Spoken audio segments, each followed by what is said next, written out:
پاکستان نے 74 سال بعد کسی انٹرنیشنل فٹ بال ٹورنامنٹ میں میدان مار لیا۔ قومی ٹیم نے مالدیپ میں ڈائمنڈ جبلی انٹرنیشنل فٹ بال ٹورنامنٹ جیت لیا۔ فائنل میں قومی ٹیم نے افغانستان کو 2-0 سے شکست دے دی۔ پاکستان کی جانب سے قمر الدین اور ہارون حامد نے گول اسکور کیے۔ قومی فٹ بال ٹیم ٹورنامنٹ میں ناقابل شکست رہی۔ پاکستان نے 74 سال بعد کسی انٹرنیشنل فٹ بال ٹورنامنٹ میں میدان مار لیا۔ قومی ٹیم نے مالدیپ میں ڈائمنڈ جبلی انٹرنیشنل فٹ بال ٹورنامنٹ جیت لیا۔ فائنل میں قومی ٹیم نے افغانستان کو 2-0 سے شکست دے دی۔ پاکستان کی جانب سے قمر الدین اور ہارون حامد نے گول اسکور کیے۔ قومی فٹ بال ٹیم ٹورنامنٹ میں ناقابل شکست رہی۔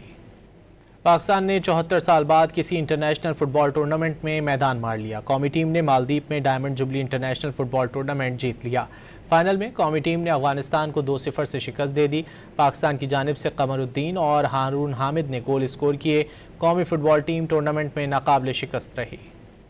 پاکستان نے 74 سال بعد کسی انٹرنیشنل فٹ بال ٹورنامنٹ میں میدان مار لیا۔ قومی ٹیم نے مالدیپ میں ڈائمنڈ جبلی انٹرنیشنل فٹ بال ٹورنامنٹ جیت لیا۔ فائنل میں قومی ٹیم نے افغانستان کو 2-0 سے شکست دے دی۔ پاکستان کی جانب سے قمر الدین اور ہارون حامد نے گول اسکور کیے۔ قومی فٹ بال ٹیم ٹورنامنٹ میں ناقابل شکست رہی۔